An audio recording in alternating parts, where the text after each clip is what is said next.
of course, you're not here if you did not think that climate is important. But I think that everyone here has met people outside this room in the world who would say now, can we put climate change just a bit on the back burner? Because now we are so busy handling all other things and other challenges, also in Europe. But climate change, unfortunately, did not take a break because we became busy handling other challenges. I don't know if you noticed, there was this report coming out 2 weeks back with the European Central Bank as a co-author, having estimated the cost of this summer's heat wave in Europe, 43 billion euros just for this summer's heat wave. But I think that the most staggering figure was that they said within the next 4 years, that number is going to triple. So the challenge really remains here. Also, we know that when people talk about security and defense, energy and climate is very much related also to security. We need to become more resilient. It is still a fact that 3.5 years after Russia's attack on Ukraine, we have still transferred more money to Putin's Russia for imported fossil fuels than we have paid to Ukraine. It's just to bear that in mind. So security, energy, climate, that can go hand in hand. And of course, also with competitiveness, yes, we need cheaper energy, smarter grids, all this. We also need a lot of innovation in order to stay competitive. I happen to be on the board of one of the big banks in Europe, and there one of the top figures last week ago told the board, sustainability is now the driver of our growth. Sustainability is now the driver of our growth. And final point is that also when it comes to values, what is that we want to do as Europeans, there it is really still important to stay on track. So climate change must really stay at the core of our decision making. Sustainability must be reflected in our economic modeling, in the way we price things, in the way we incentivize things. I think we can also come to discuss some of our taxation issues. And we need cooperation, much more cooperation, also between private and public, between state and market. So what to do? That's what we're going to discuss for the next 1 hour and 15 minutes. Before we get to that, we can see that the young Europeans, they actually agree that this is a key priority. I'm not going into the details here, but I think there's one thing that could be interesting down there. What should be the EU's budget priorities in the next 7 years? And climate action comes out with a very, very clear priority for a young generation. I also think that it's important to notice that whether it is Germany or Poland or Italy, there seems among a younger generation to be quite strong support that we should stay on track. So to help us with setting off this discussion, we have 4 discussants that I would now like to invite up here. Please, Maria Fernanda Espinosa, you have a seat here. Andrea Ganovelli, please, and Lubomila Jordanov, and Paul Watkinson. And the first one who has gotten 4 minutes, Paul, to sort of come with your most important messages. And as you have been sort of one of the chief negotiators for the Paris Agreement, and I've known you way back as a climate negotiator. You're one of the most experienced in this field. So it would be good that if you start to reflect a bit on 10 years after Paris. Where do we stand? What are the most important next steps? Please. Great. Good morning, everybody, and thank you so much, Connie, for your words. I wish I'd had those figures on the youth. I was in a meeting yesterday, and I was talking to people specifically about the youth side, and I wish I'd seen them. They were great figures. Where are we after 10 years after Paris? I think it's one of those half full, half empty glass type things. Let's be honest. We put in place the Paris Agreement. It gave us 4 major things. The first one is a sense of where we're heading, well below 2 degrees, and above all, seeking to limit to 1.5 degrees. And that 1.5 degrees has been underlined most recently by the International Court of Justice as the real target. And we're heading through that target at the moment. That's the first bit. But it gave us that reference. And even if we do go through there, it's a reference on what the effort we still need to be making. It said that we're also going to take national action, the famous nationally determined contributions, where countries put on the table their climate plans for the next 10 years. And the good news on that is, before Paris, we were on a pathway to somewhere like 3.5 or even 4 degrees warming. We're now somewhere around about 2.6, 2.8 degrees warming. That's still far, far too high. Now, countries are coming up at the moment with their new climate plans until 2035. The mixed message is they're still not delivering them all. We're still waiting for Europe, which I think is a very worrying thing, and it really must move forward and get a strong message there. But we're not getting the level of extra effort that we really need to correct the pathway. The third piece is the sort of technical piece of the puzzle, how we all report and how we all act. That's getting going, and we need to use that as a source of information that we actually use. We mustn't have a Paris Agreement as a box-ticking exercise. It needs to be a learning process. And I think that's something we need to improve. And there's real scope to build on that, because we're getting more and more information. We need to use it to say how we do better, how everybody can do better. And finally, the Paris Agreement is about cooperation. You said that word as well, cooperation and collaboration, and how we can strengthen that. And looking to the COP in Berlin in just a few weeks' time now. So we're not on track, but we have a whole set of processes that we can use. We're getting more and more information on what countries are doing. We can say, well, let's keep on asking for more targets, more other things. And we certainly need everybody to deliver on what they've already promised to do. But we also need to think about the cooperation side. How can we really strengthen the way that working together makes it possible to do more?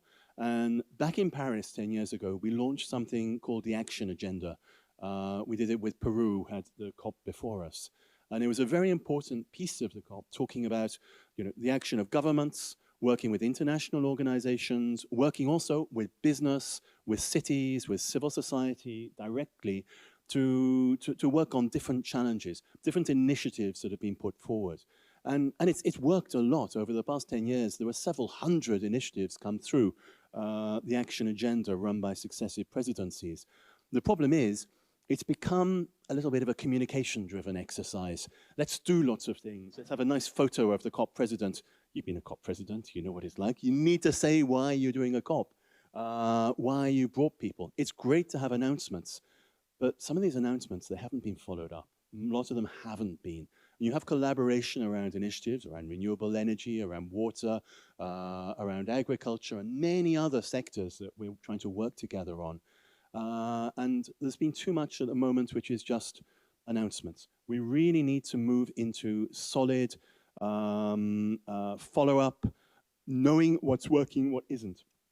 And the incoming Brazilian presidency is trying to restructure that around 6 main themes that came out of the global stocktake 2 years ago, the sense of where we need to go collectively.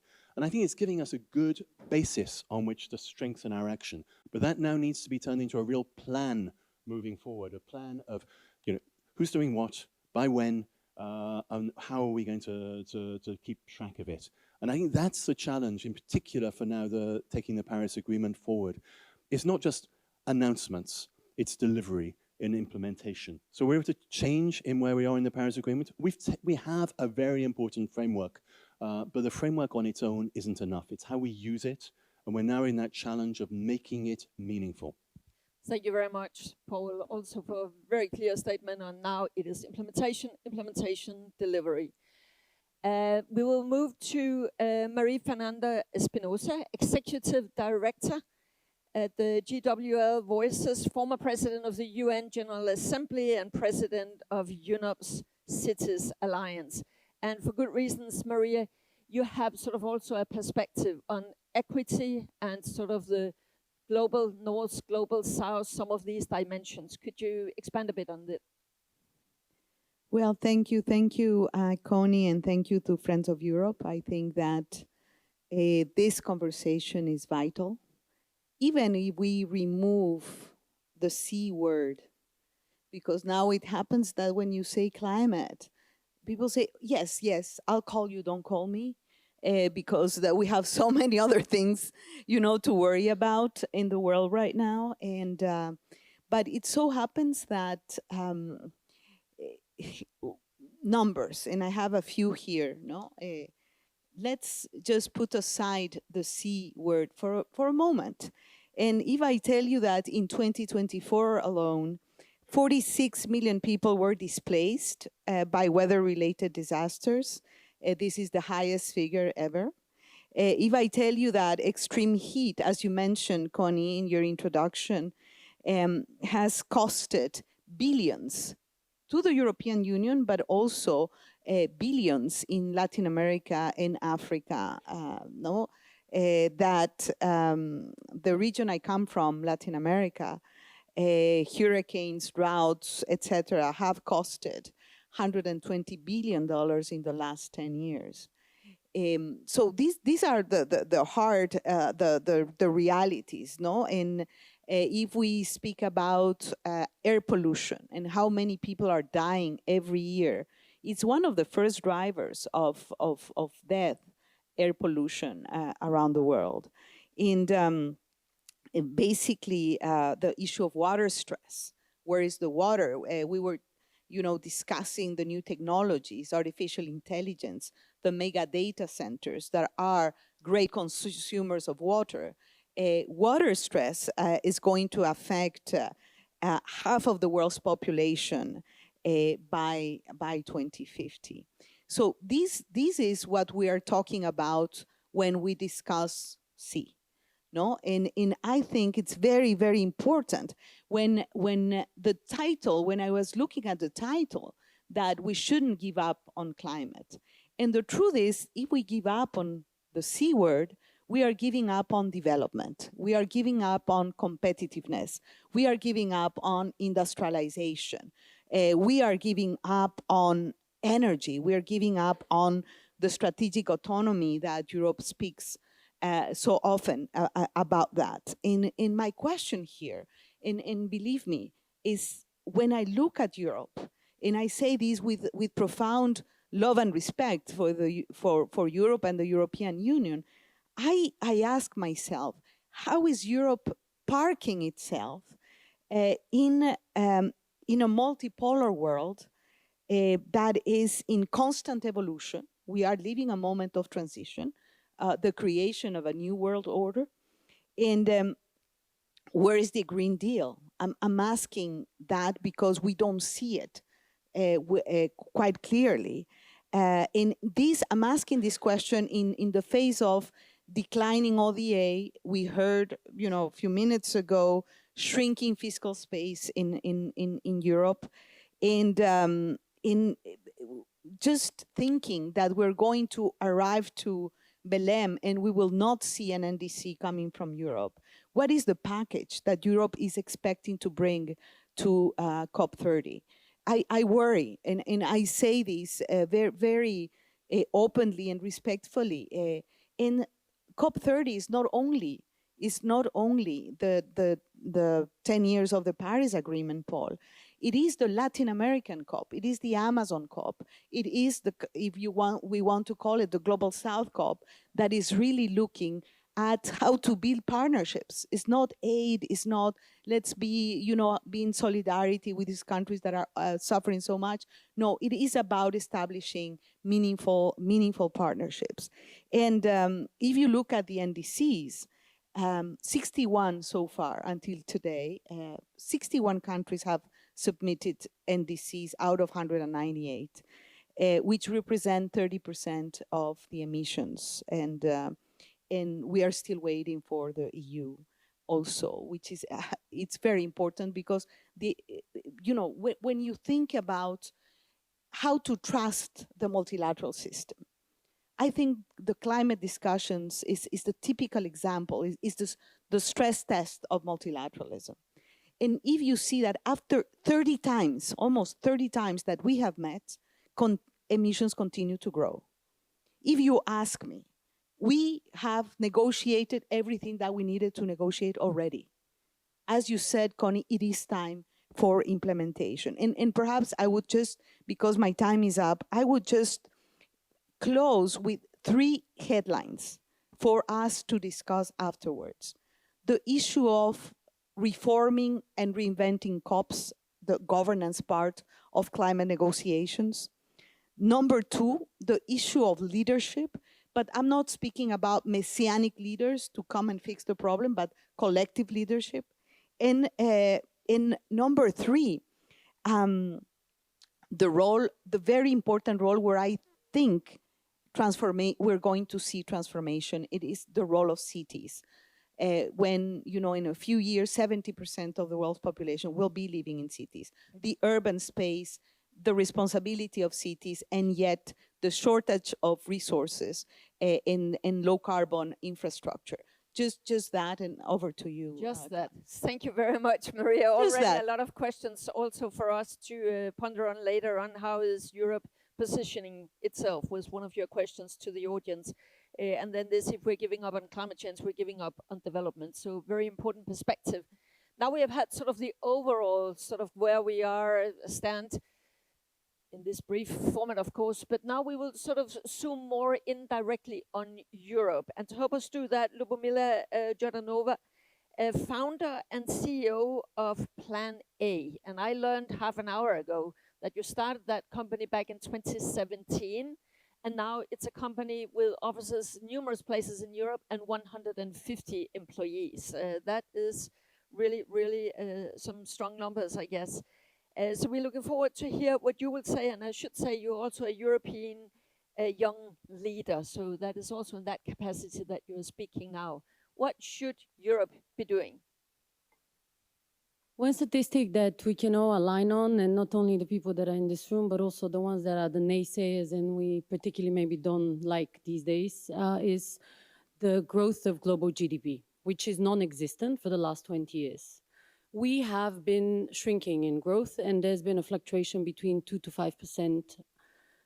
This statistic has been the driving narrative of the headlines in the biggest newspapers. It has been the driving force behind decision-making in big businesses, the businesses that we work with, from automotive, fashion, energy, and industry. And it has led us to somehow, in momentary assessments and analysis, the daily newspaper, the monthly announcement, believe that there's been some fluctuation of positivity. This is not the case. 10 years of progress of COP, 10 years of progress on the climate agenda, Paris agreements and others have allowed us to align, maybe as an elite group of people that are experts on climate, on what we need to do. However, there's a big chunk of society that is sitting out there that does not resonate with these messages because they're fed a narrative that speaks a language that is of short-termism, that is of fear, and that is of anger. Unfortunately, climate doesn't exist in a time span of one headline today. It's something that lives through the months and the years and the drama that all of the people on this planet survive through. This morning, one of the headlines in the FT was announcing that the insurers now in the US secretly have changed their terms and conditions to remove natural disasters as the main element that would be funded ad hoc when something bad happens.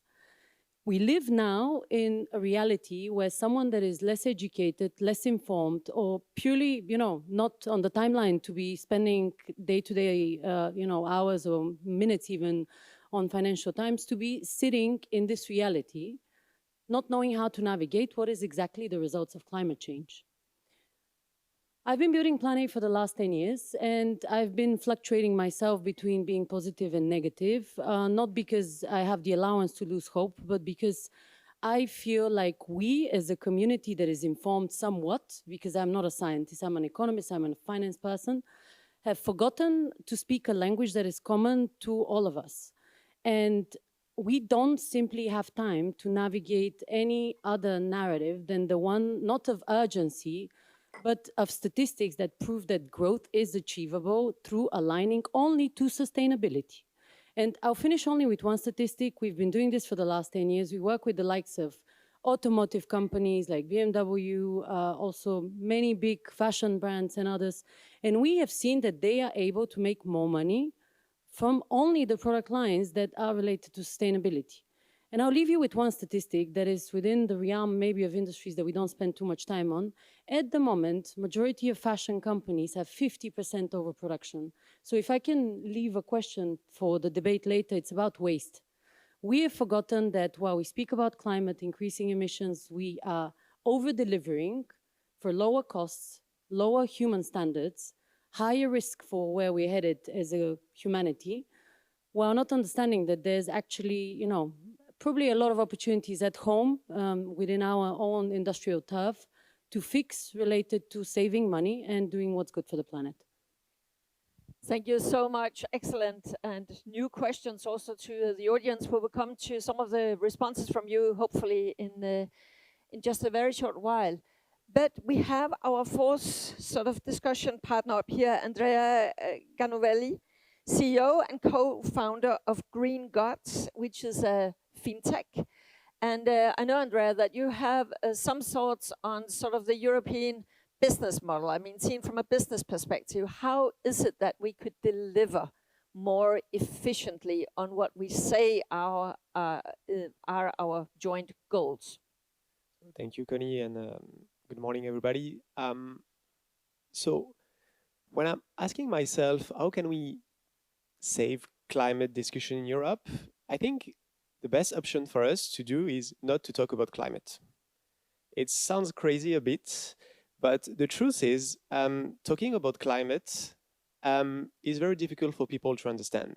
Climate is an issue that is far away from most people, maybe not for you in the room because you all have nice suits. I guess you don't have any financial issue, but for most people, this is not the case.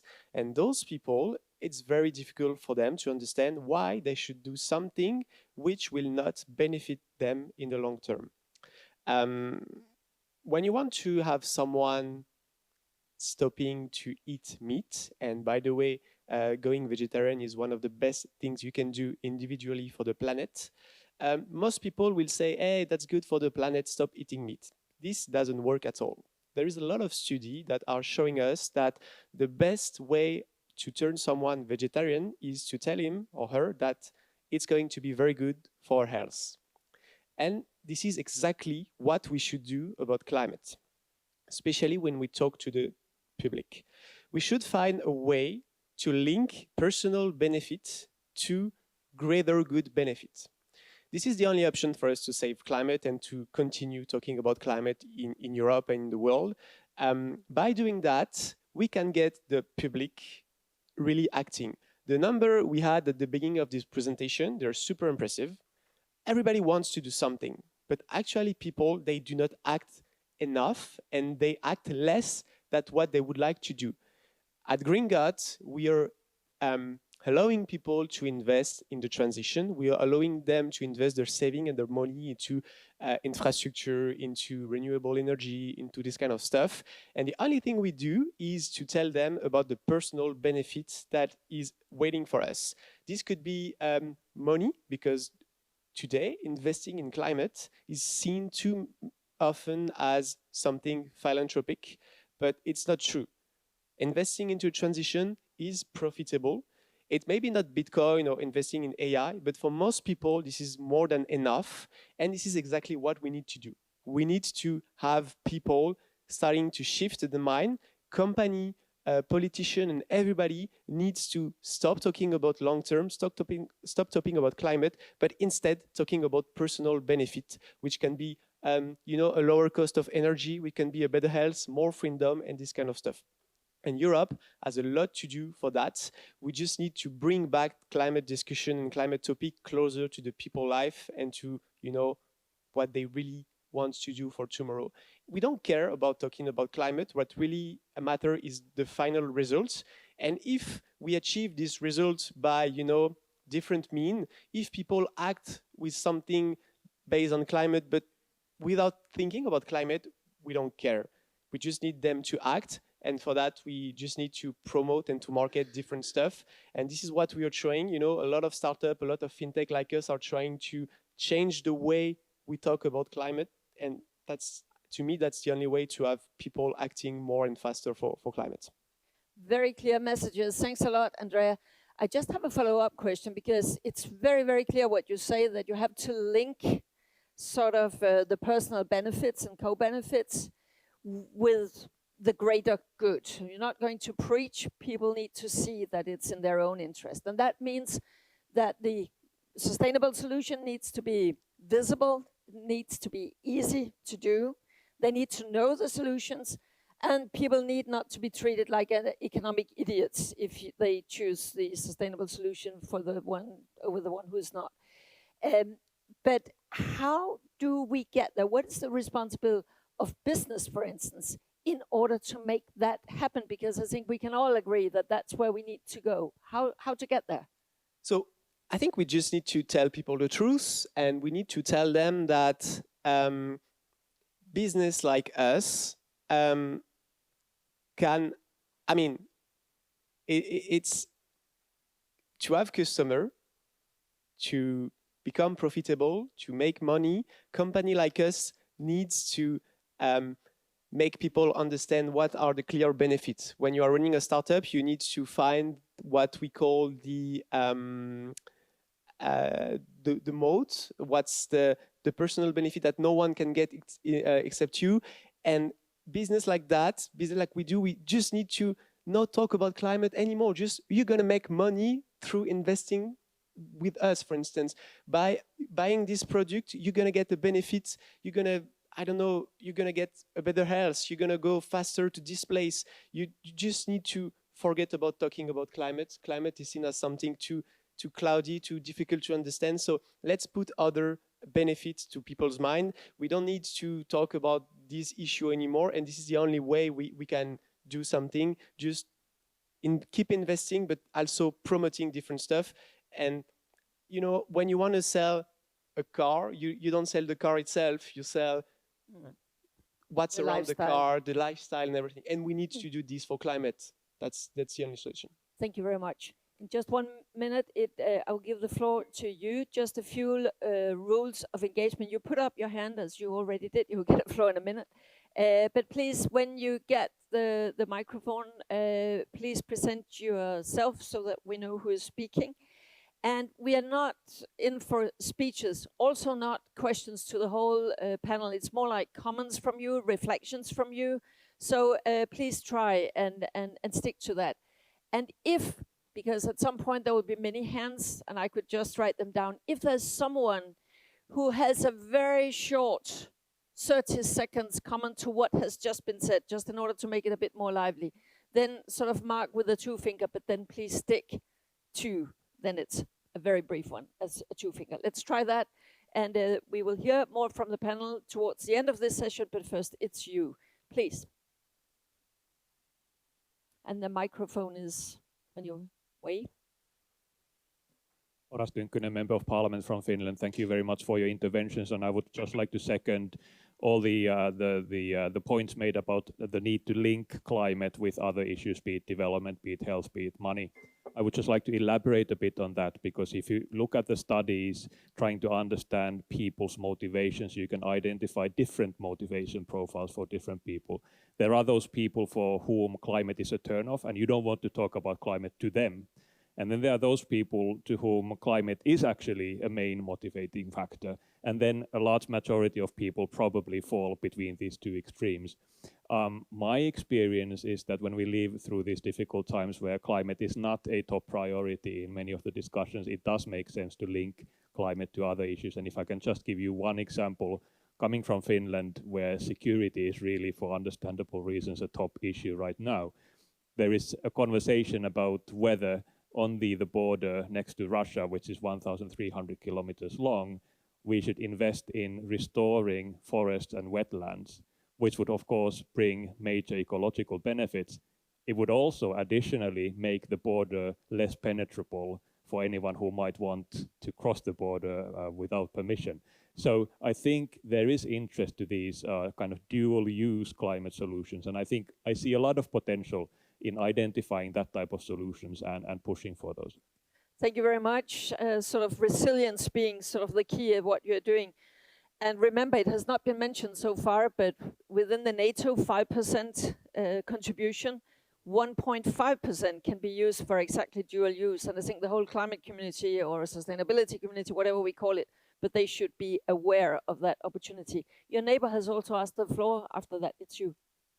Thank you. I would just like to comment on Oras and also bring in Lubomila's part of her point. So I'm Linda Zelina Cross. I run a think tank called the International Sustainable Finance Center. I think one of the things that mirrors our suboptimal coherence of policies and communication is the fact that the European Commission and national policy making and discussions are extremely siloed. And that means once we have security as a major threat, everything's security, everything else is cancelled. I do think that there is a way forward to, exactly as Oras mentioned, there is actually a very good case for how to communicate this very clearly in terms of social. And this is the one thing that, in terms of sustainable finance regulation, a lot of other things, because it's EU member state competency, we are not very good at communicating what are the different types of benefits and how it all links together. It's dumbing down. It's 1984 marrying Brave New World in a way, where people literally do not have the kind of information and discussions that they should be seeing on TV, that they should be seeing different intelligentsia pushing. And part of that is also the reckoning that we need to maybe discuss is Europe has a very particular social contract currently, and I discussed pension reform with some other colleagues from ministries. So can we maintain the social contract that we have now when people are getting more polarized and more angry, or do we need to start thinking about redistribution, reshifting, how we think about the future social contract so that we can deliver on the promises that governments want to make, but they can't actually deliver because the business won't work, etc. And that's where I would like to hear from Lubomila, seeing the innovation space between how to actually streamline a lot of things through tech, because it's not the old days where we couldn't get the data. Maybe there are tech solutions in that sense that can reshape and provide better evidence for policy making. Thank you. Lubomila, you have a short comment to that? Bringing it back to the statistic that I shared about the 50% overproduction in fashion, the software that we have, and this is not a promotional statement, just speaking about what we've been able to do, is gathering 140 million data points a month. We use AI and decarbonization, kind of a lot of scientific and economic backing to essentially justify to a business why they should invest in sustainability. What we have seen is that there's a residue in how industries do their business. Fashion is a prime example. I can give examples from automotive, where also there's overproduction or at least no proper recycling of quite a lot of the building blocks. I can give examples from energy, where even due to the way the shifting between different types of energy happens, there's overabundance or there's limit. These elements of the existence of a business do not get assessed. We have seen these blind spots, if you would call them, across every single industry, and we're talking about 30 to 40% loss on your balance sheet. So technology is there. It's not only ours, it's extensively expanded. I can give another European example, waste management platform, which is able to use AI to identify, it's called Green Parrot, French founder based in the UK. They're using, female founder, using essentially AI photo recognition to identify what is the waste, where does it come from, and they can go back to the producers and tell them, you have made plastic that doesn't fit the EU legislation. You need to now, go and fix it because they're going to fine you X amount of millions. Okay. It exists. Thank you. You have asked for the floor down there. The microphone will come to you. Great, thank you very much. Matthew Bach from ICLE, Network of Local and Regional Governments. And so we work both within the global level as the focal point for the local governments and municipal authorities in the UNFCCC, but also then I'm here with the European hat rather. I want to thank you for the great panel, but also thank you for the provocation.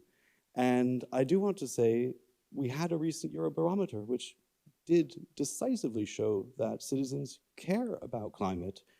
And I don't see there's no reason to be afraid of talking about climate to citizens and communities. And I think this is important and needs to be said very clearly. Now, of course, how you frame it, linked to affordability of housing, linked to good, good and available school meals, things like that. I mean, these are things that we have to do as well. So it's not a matter of either or, it's a matter of and. But what I really want to comment on is in the implementation question, because we are moving into implementation, and we have to move into implementation, otherwise we will fail. We are having two key problems, and that have been raised also in the panel. The first one is, of course, the financing one, and here I would actually disagree with what some of the panel has said, and I do think the business case is clear, and when we speak to the banks, the funders, investors, they are absolutely ready. The problem is they don't know how to talk to their counterparts in cities and towns. They don't speak the same language. They're nowhere near the level that they need to engage with each other in a meaningful way. So that's a relationship problem in a way. But then more crucially, and here in the European context, what's absolutely essential is that we get the multi-level governance right, because this is not currently working. And if we look at where the new MFF is heading with the national regional partnership plans, this is not going to help us to deliver on climate and on all the issues that we face, because then we will not provide the local level with the resources and the mandate that it needs to get the job done. Thank you. So please stay with the microphone, because what is then your suggestion?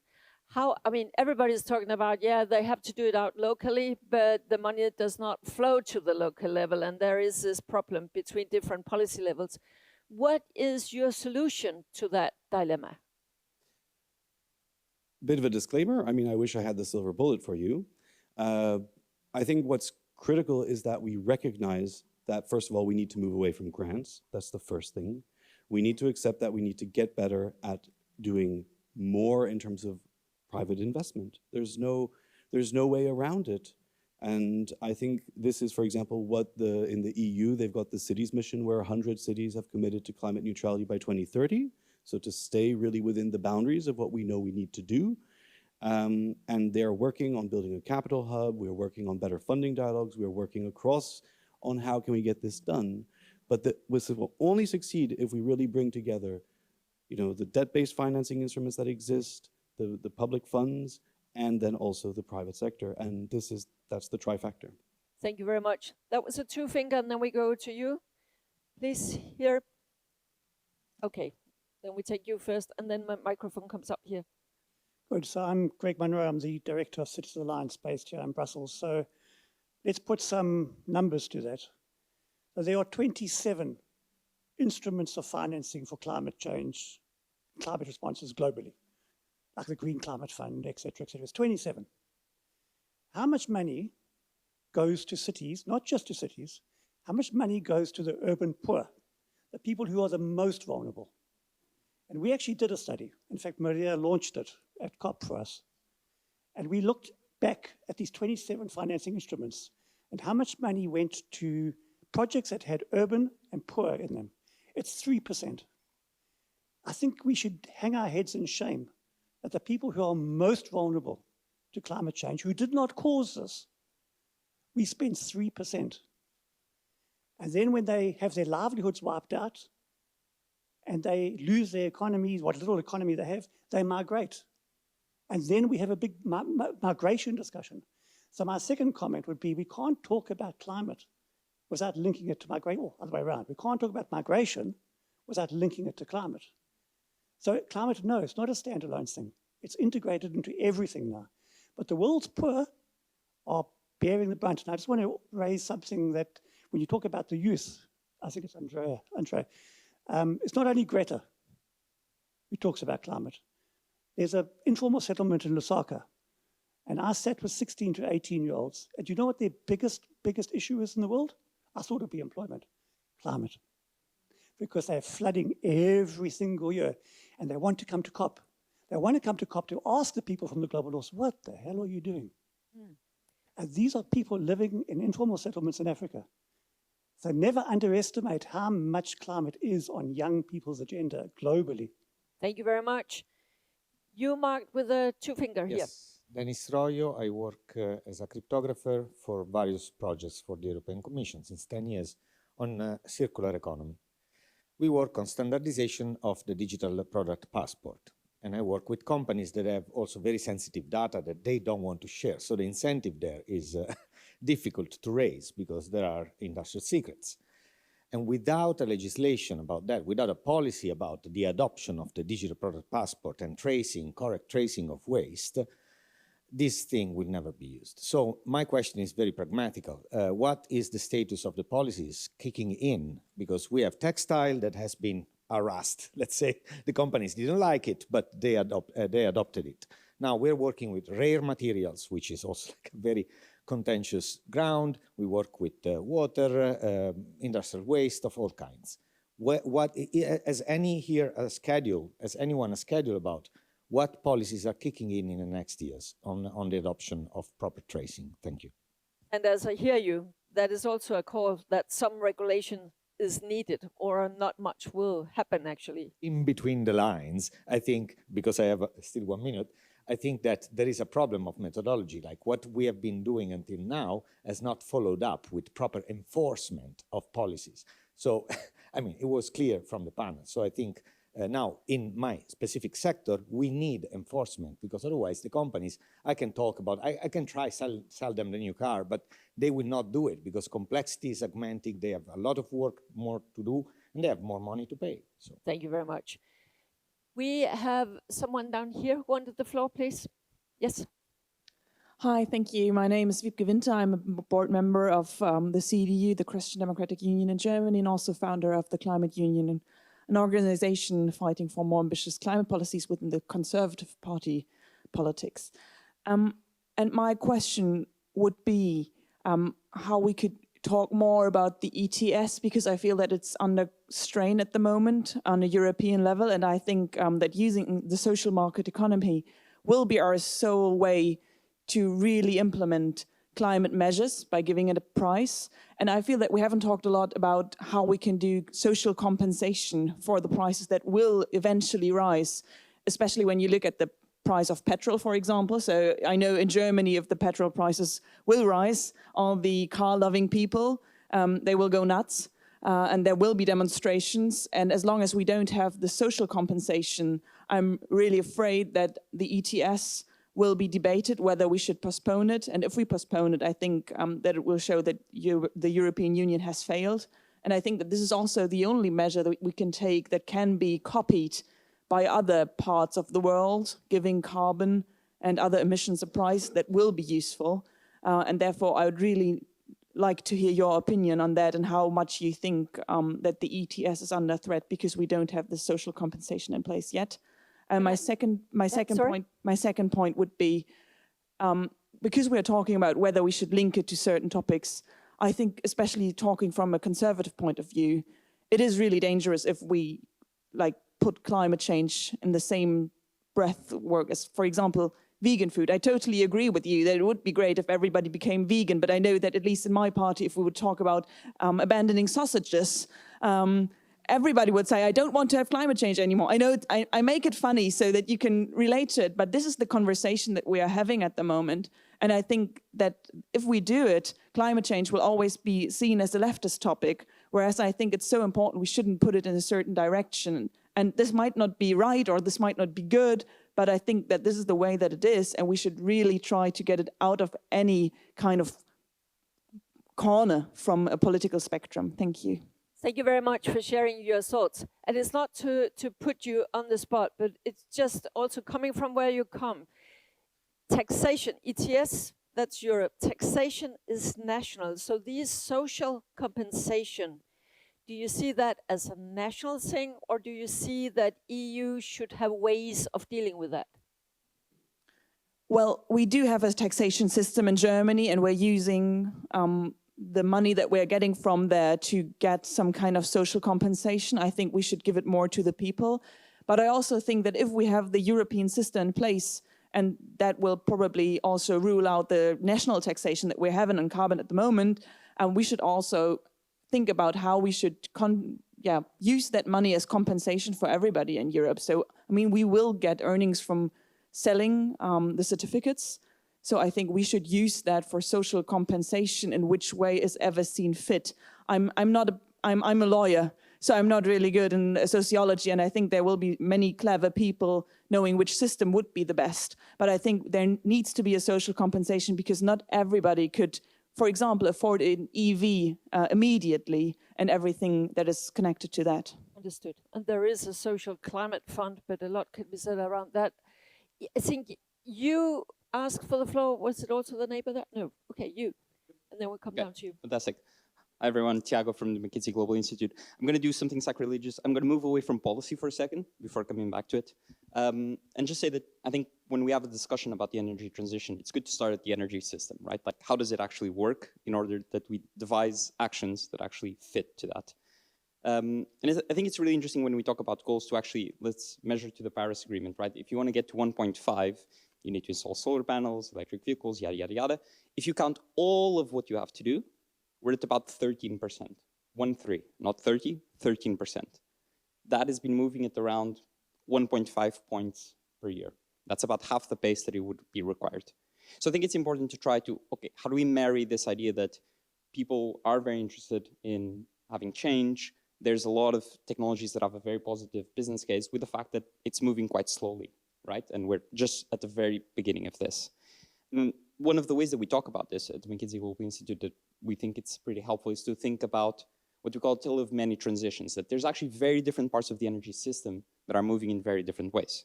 So out of the limited progress we're doing, just if you start regionally, 2/3 is China.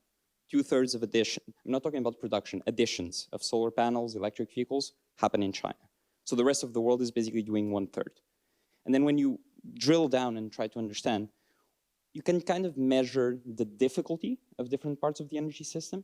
And we, very coarse numbers, but if you want to go from 13% to 50% of what we have to do, that's relatively easy. You find these cases of, eliminating waste. You find these cases of essentially things that are in the money, as you can say.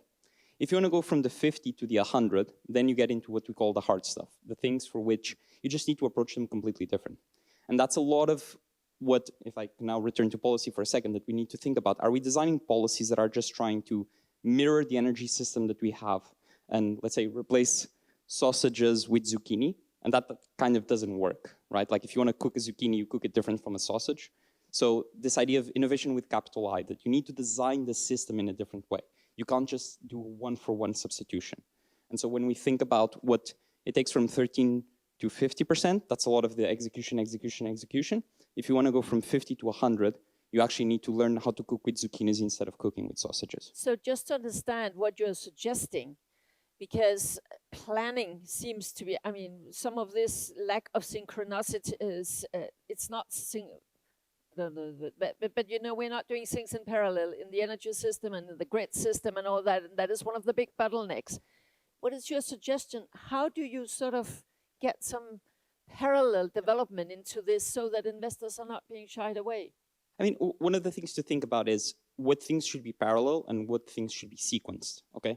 There's a bunch of enablers that have to be sequenced. You need to get them right first. And those are things like the grid. Those are things like demand-side flexibility. Those are things like critical minerals.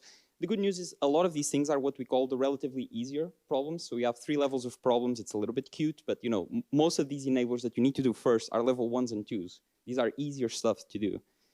And then you have things like, your hydrogens, your carbon captures. These are the level 3s. And so I think, of course, you need to innovate in a way that you have a plan for the different parts of the energy system, but that doesn't mean that you need to implement everything everywhere all at once at the same speed. There's actually sequencing ideas that are important, and crucially, there's innovation ideas that are important, so we don't make the mistake of replacing technologies one for one. Thank you very much. We're going down to you here, please. So I'm Ruth Passaman, responsible in DG Employment for Inter Alia, the Social Climate Fund. And that's why I wanted to intervene on this point. So it is a fundamental issue to find a way to support the most vulnerable in the transition. At the same time, personally, I also think you need you need to maintain, one thing is the most vulnerable. Then you have the sort of middle class, because everyone agrees that you need to support the most vulnerable, but the issue is, it's the middle class which has a car, because a lot of the most vulnerable don't have a car. and you know, they like their guzzling car and to go from the north of Germany to the south of Italy by car every summer. So, and for those people, it's going to be really big hit when there is the ETS2. And at the same time, you'd also want to maintain some kind of price messaging. I mean, the whole idea, you know, of energy efficient, of the way people react to supply and demand, and you do want to have the price in a way to rise to make it more energy efficient in the use. So this is just to say that I think there is various things to think about. But as far as both ETS and ETS2 is concerned, the auction collects the money, of which 2/3 go to the member states, and they are supposed to use it for energy efficiency, for structural reforms that go in the direction of improving the system. So not just, for example, what we were mentioning, compensation for users. And 1/3 goes, for example, for ETS2, 1/3 goes to the Social Climate Fund, which is managed at the European level. And we're now negotiating with the member states on social climate plans to indeed focus what the kind of measures that can be supported are energy efficiency, transport efficiency, and direct income support.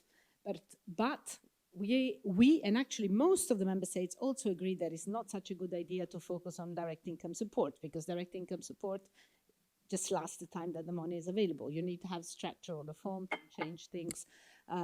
So, for example, renovate buildings, improve public transport, perhaps subsidize electric vehicles, etc. So this is the direction that way things are moving. Thank you very much. Thank you for that contribution. We will have time for 3 or 4 more interventions from you. I think there was 2 finger down there, and I may have, if there are others, we'll go up here afterwards. But first here, this gentleman. Thank you. I'll be brief. I think I'm the only person representing a municipality in the United States. I'm Steve Patterson, the mayor of Athens, Ohio. I'm also the president of the National League of Cities, so thank you for having me here. Just in brief, it's interesting listening about some of the impacts financially on those who are struggling to begin with, which is so true.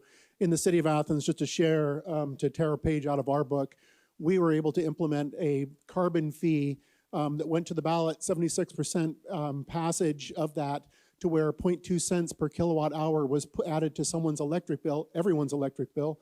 With that, we're able to deploy and build out renewable energy within the city, which if you think about it, at the end of the day, what we're having to pay from grid energy for our wastewater treatment plant, our water treatment plant, our community center, a lot of functions that the citizens use every day, it's actually allowing me to rebudget what I'm putting towards that, which is taxpayer dollars, by the way. So I'm reinventing things within the city, and now what I'm saving, I'm putting that to more renewables in our community, our EV charging stations, so on and so forth, to kind of figure out a way in which we can be better, which adds to the conversation of having subnational diplomacy, city-to-city conversations, which to me is more crucial now than ever before, as opposed to relying on nation to nation.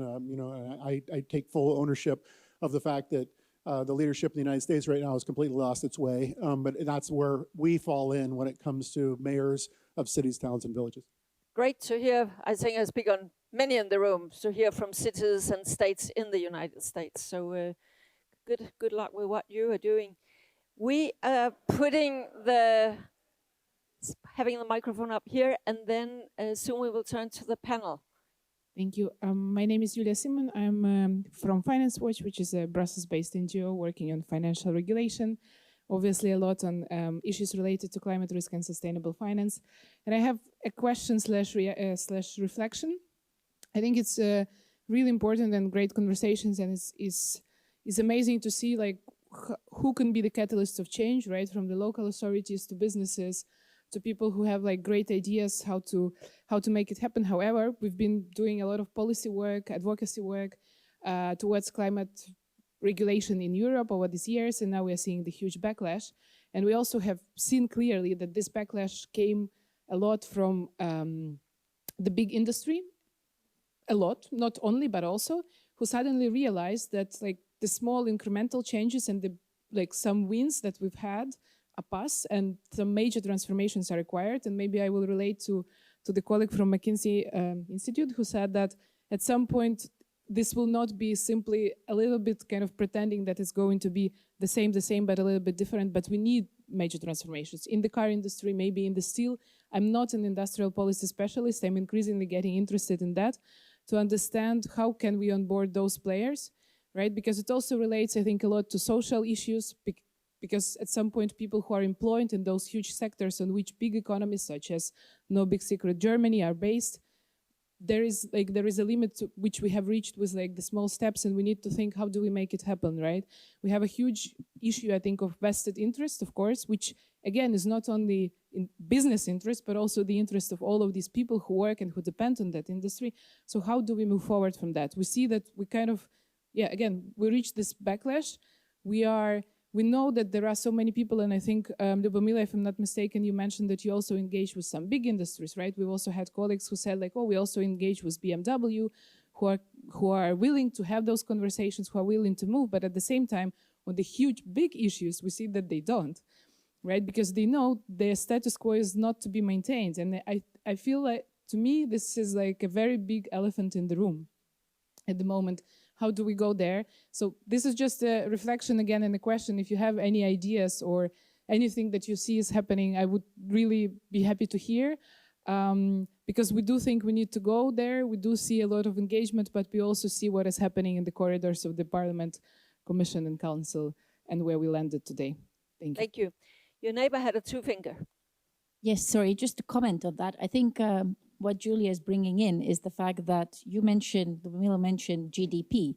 And essentially, we've always argued that the government should be like an impact investor. You're not investing for financial return. GDP is all very nice, but the point is you should be serving different types of needs. Part of it should be environment, part of it would be social, part of it would be economic security, because that's linked to security in traditional sense. So the question is, if this transformation of systems happens, do we actually need slightly different politics, because political parties no longer can represent the wishes of different people, right? A green party might not necessarily be able to collect all the needs and wants of different types of people, except for climate.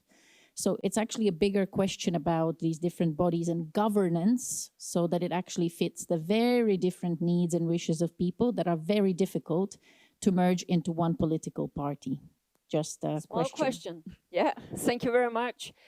Lubomila, I know that BMW was mentioned, and you have some experience with that. Maybe you could comment on what we heard? I'm not on a salary bill for them, so I'm speaking on behalf of my my expertise as someone that has seen some of these big industries. So the biggest challenge that we've seen, and I started like meta level, then I can bring it to the exact example just to address the question, is that, and it was mentioned throughout the narratives of every single one of us, there's a lost in translation problem that we're seeing across industries. And if you speak to the board member, to the C-suite, to the sustainability practitioner, who, by the way, quite often is by themselves. If it's a mid-sized company, they're by themselves, like doing 7 types of jobs: data collection, decarbonization planning, material selection, and DPP, just to add to the bill. And finally, probably to the intern that is within this company, you would get a good summary of what is the status quo of a company in terms of their sustainability advancement. What we usually see, and we actually always conduct this experiment, is that the lost in translation element happens between the board and the C-suite, and then it trickles down across the whole organization. If these two get solved, the company goes into a direction of sustainability. When it comes to automotive, I was heavily disappointed to hear, like, it's not maybe my place to comment on Prime Minister's choice or Chancellor's choice, but the fact that there will be still opening up debate if we're going away from combustion engines or not, we're going backwards. The Nobel Prize winners of economy spoke about this, the ones that just won spoke about this, the concept of constructive disruption, this idea that innovation only ends up being scaled and also supports the growth of the economy if it allows the old school advantage that is of every single industry, the thing that they know how to do. You know, it's the T-shirt for the maybe fashion company, it is the combustion engine car for the automotive industry, to be disrupted, to be addressed. And I think this is, just going back to your question, this element, you know, fix the communication issue, show where the money's at. We do this with BMW, and that's why also we've seen progress across a few of the elements there. And then move away from the idea that you need to lobby maybe in a way that it kills this disruptive innovation. Thank you. Maria, you have been listening to what have been said here, and you started off saying that you were sort of a bit curious as to how EU on the international stage is positioning itself.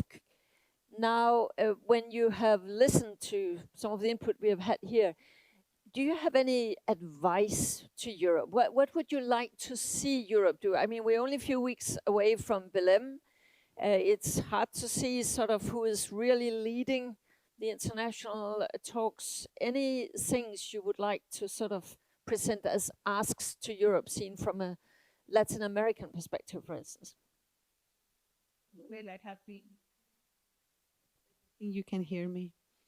First of all, I have been writing profusely notes on very interesting comments and contributions here. I am not in a position to advise, but you know, some of the asks and expectations. Number one, I think that Europe should come up perhaps with some idea of what the European NDC is going to look like for COP30. This is not only because of the climate budget, and by the way, we have completely, you know, overconsumed the climate budget already, no? But it's very important to give that, you know, a good message in COP, but also to the upcoming CELAC EU summit in 2 weeks in Santa Marta in Colombia.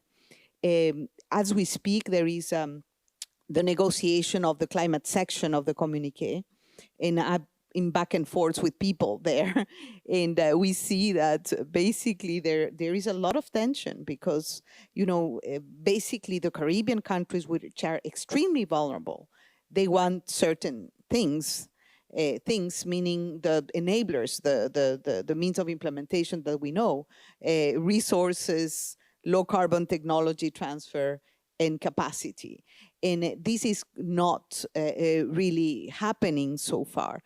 So I think that there is a need to understand the overall context, and we really need to understand where the European Union parks itself in this very volatile new global order, in this world of multipolarity.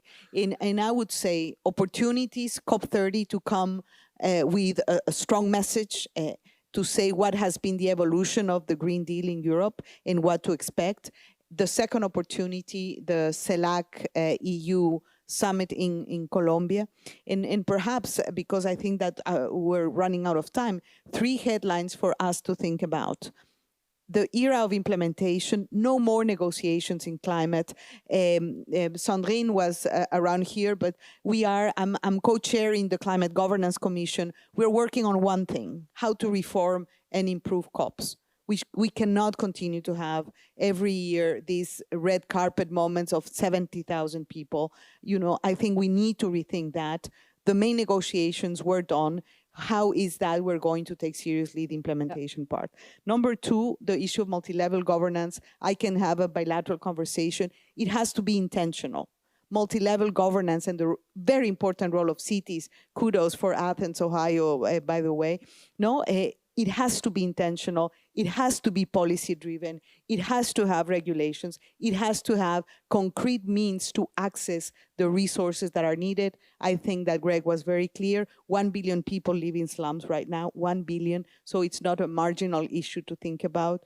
The number 3 issue is repurposing of the international financial architecture.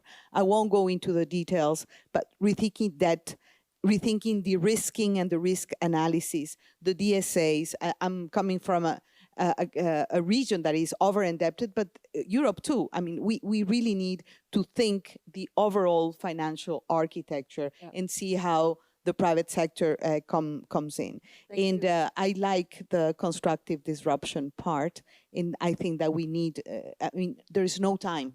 There is no time to say, okay, call me tomorrow to see if we do something about climate. Climate is about everything. It's about food security on all the things that I have heard. A lot of energy, less discussion about food systems and agriculture. Thank you very and much. Subsidies. Thank you, Marie. Paul, you have also been following this for many years. Two things I would like to sort of hear your view on before we have to conclude.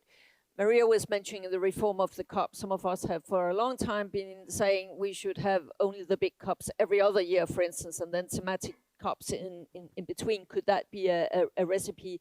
But also the Chinese NDC, as announced at the UN General Assembly by Xi Jinping. We have not mentioned China here, but it's important for the global negotiations, of course, but also for the competitiveness and all this. Could you maybe say a few words? Because some have said, oh, that was not enough. Others would say, but it was really, really interesting that they came up with this announcement. How do you see that that will impact the dynamics at the talks in Belém a few weeks from now? Okay, very, very briefly, I won't go into detail on reforming the COP. I'd love to have a long conversation about it. I don't think it's about how many COPs we have or how often, it's how we use them. I think it's shifting them so they're driving implementation, helping us to overcome the challenges, work together, learning from experience, particularly around finance, obviously, using the soft power of the COP to work with the wider international financial community in that reform. It's those sort of elements, I think, which we really need to get right. It's not the detailed mechanics, it's the use of it. In terms of China, I think it was highly symbolic that President Xi made that statement when the Secretary General and President Lula held their summit a few weeks ago. The US absent, China setting out their vision at the level of their president. Of course, the content of it, it's both a real step forward that China's taking an absolute reduction target. That really matters. China is driving, it's now dominating the future of clean industry, clean in solar, electric vehicles, batteries, and the whole world is basically going to be doing clean development using Chinese technology, the way it's set up at the moment. So they're driving that. The targets they're setting are still too low.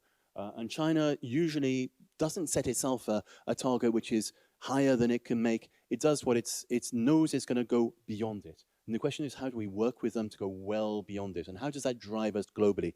And just 4 very quick words, and I won't go into length on this. I've already mentioned finance. That transformation of finance is really one of the critical pieces moving forward.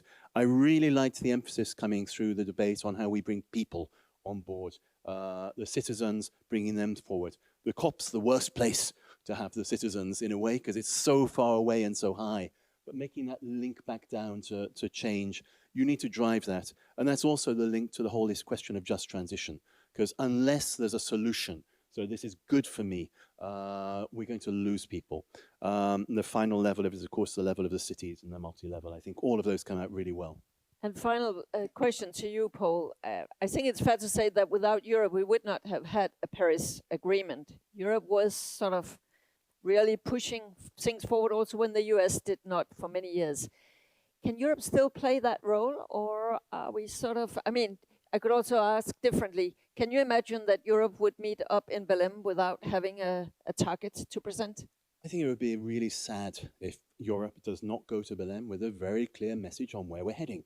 I think having general signaling is not enough. We need that. And I think it was Sandrine in the first part who talked about really linking competitiveness, our overcoming inequality, and our action on climate and the other crises. That's the message Europe should be doing. That yes, of course we need much greater competitiveness, but the answer to that is determination in our policies. You were mentioning, weakening our messaging on phasing out internal combustion engines. That's not leadership. That's not sending the signal that people need. So we need to keep that leadership, clear signals, and link our policies really together now. We can do it. We just need to take that further step. And Andrea Lubomila, last minute for you to share more or less. Andrea, if you had one thing that you would like Europe to really do and do instantly that would really help us move forward, what would that be? I think something very easy would be to create a unified financial product, to have people investing into this product with tax benefits at the condition of having this money invested into the transition, because we have thousands of billions of euros sleeping or invested somewhere in Europe, in the US most of the time. And we have the money to do the transition. We just need to build the tax benefit system for people to invest into those products. Thank you. And same question to you, Lubomila. I would reiterate on the need for us to eliminate waste. If you study all of the industries around the world, we have overproduced, we have underutilized resources, and this is coming at the cost of our quality of air, quality of production even, and quality of well-being. We have a lot to use that is underutilized, and people just are sleeping on it, even people that are within certain industries. Thank you so much. I think we've heard a lot of things floating. Nobody expected that we would sort of say, this is what to do. There are so many things that needs to be done. We've heard something from the panel, a lot also from you. I think resilience was the first things that was mentioned, the opportunities in this dual use, getting rid of the silos. I think many of you have circled around the governance model, how to bring cities and regions and those who are really the doers into, and also having the relationship with business. I think many touched upon communication and also communication to the citizens. And I think that even more than if we had discussed this 5 or 10 years ago, this social aspect that was also mentioned from down here from our representative from CDU, that must come more into the whole picture, or we will see even more polarization north-south, but also polarization internally in the EU. And then we have heard very strong calls for handling our waste. Circular economy was mentioned as well, that we should be much, much better at utilizing the resources that we already have. And regulation, but there's nobody here that are regulators, so they cannot. I don't think you could jump to that conclusion, because I know regulators here in the panel. And then final thing, I think the financial system internationally, but also the incentive schemes and the way we taxate things is still a core challenge. So many things and many more have been mentioned. Thanks a lot. I think we should give our panel a hand in just 5 seconds, because I need to tell you that now there will be a lunch break, and the next session in this room is session 3, Europe Security at a Tipping Point, and there will also be a session downstairs on clever breakthroughs that will be on technology. So thank you all for your contributions. Have a nice lunch break, and shouldn't we say thank you to the panel?